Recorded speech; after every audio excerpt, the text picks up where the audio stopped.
The first Super Bowl. Well, it wasn't actually called the Super Bowl. The AFL NFL World Championship game. Yep, that just rolls off the tongue. When the NFL and AFL merged, it was first called the AFL NFL World Championship game and has been retroactively dubbed Super Bowl I. Lamar Hunt, who started the AFL, jokingly called it the Super Bowl in a memo to the NFL Commissioner Pete Rozelle. He thought the name could be improved, but it was inspired by a kid's toy popular in the 1960s, an ultra bouncy Super Bowl. Rozelle didn't like it though. He wanted something with more gravitas. He suggested Pro Bowl or even the big one, but eventually thought AFL NFL World Championship game. Yep, that's good. However, the name Super Bowl quickly caught on with football fans, the media, advertisers, and so on. By the end of 1966, TV networks were calling the day Super Sunday. Eventually, the name appeared on a program cover for Super Bowl III and on the tickets for Super Bowl IV. This game was definitely important. There was beef between the AFL and NFL, and Green Bay were favourites by 13.5 points. But let's rewind a bit.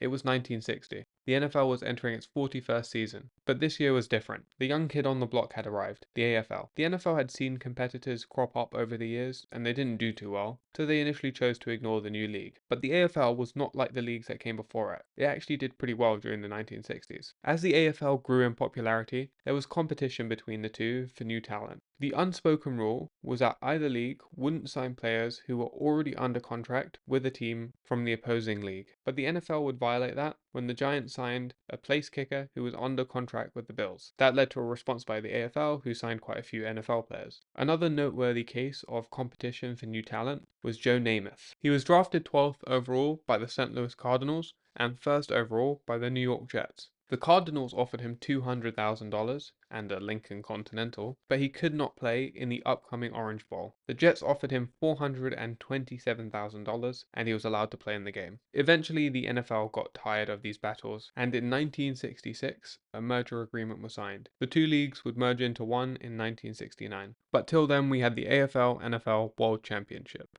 I'm just going to call it Super Bowl from now on. The Kansas City Chiefs had an 11-2-1 record and beat the Buffalo Bills 31-7 in the AFL Championship game. They led the AFL in points scored, 448, and total rushing yards at 2,274. They had a dynamic trio at running back: Mike Garrett, Burt Cohen, and Curtis McClinton, all ranked among the top 10 rushers in the AFL. QB Len Dawson was the top-rated passer in the AFL with a 56% completion percentage, 2,527 yards, and 26 touchdowns. Their defense was also strong, their secondary being the best part. All AFL safety Johnny Robinson and Bobby Hunt both had 10 interceptions, and Fred Williamson recorded 4. The Packers sat at 12-2, and they had beaten the Dallas Cowboys 34-27 in the NFL Championship game. The Packers at this point were a dynasty, led by Vince Lombardi. But if we rewind only 10 years to 1958, the Packers had the worst record in the league, 1-10-1. Lombardi was hired in 1959 and he got to work. In his first year, they had a record of 7-5. In 1960, just 2 years removed from having the worst record in the league, they reached the NFL Championship game. They would lose 17-13 to the Eagles, but they'd be back, winning in 1961, 1962, 1965, and 1966. Thanks, Lombardi.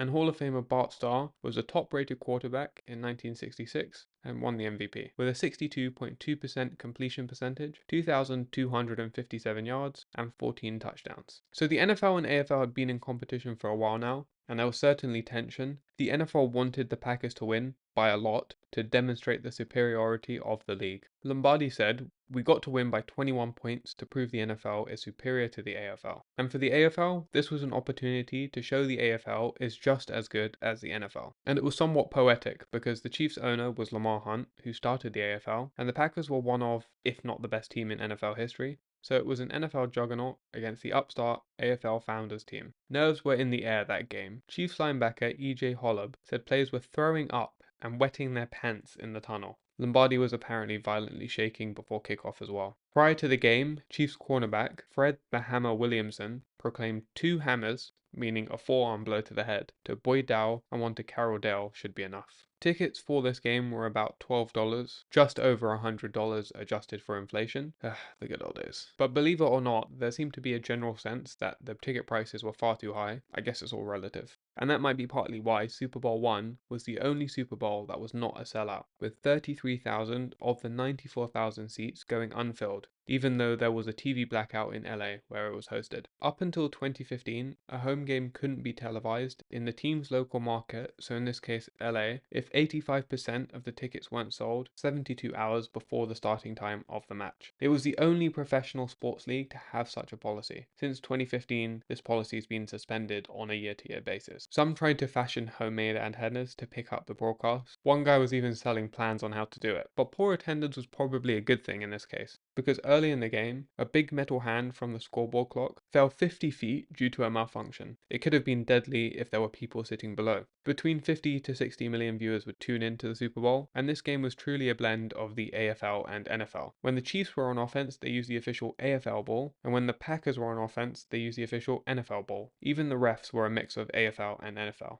So now we get to the game. Both teams started with a 3 and out. The Packers were then able to start moving the ball downfield. They gained 80 yards in 6 plays, and it was sealed off with a 37-yard touchdown pass from Starr to Max McGee. The Chiefs responded by getting the ball to the Packers' 33-yard line, but they would miss a field goal. In the second quarter, the Chiefs mounted a 6-play, 66-yard drive, ending with a 7-yard touchdown pass to Curtis McClinton, tying the game at 7-7. The Packers would then respond with a 73-yard drive. On this drive, a 64-yard touchdown pass to Carroll Davis was called back due to a false start penalty. It didn't matter though, because the drive would end in a 14-yard touchdown run by Jim Taylor to make it 14-7. The Chiefs were able to get 3 points before half, making it 14-10. And going into halftime, the Chiefs were confident. They had more total yards and more first downs. The Packers, on the other hand, felt they needed to improve going into the second half. Before the players returned, more history was being made. The first halftime show. The Beatles? Elvis? Bob Dylan? Nope, the halftime show included a trumpeter, college marching bands, 300 pigeons, 10,000 balloons,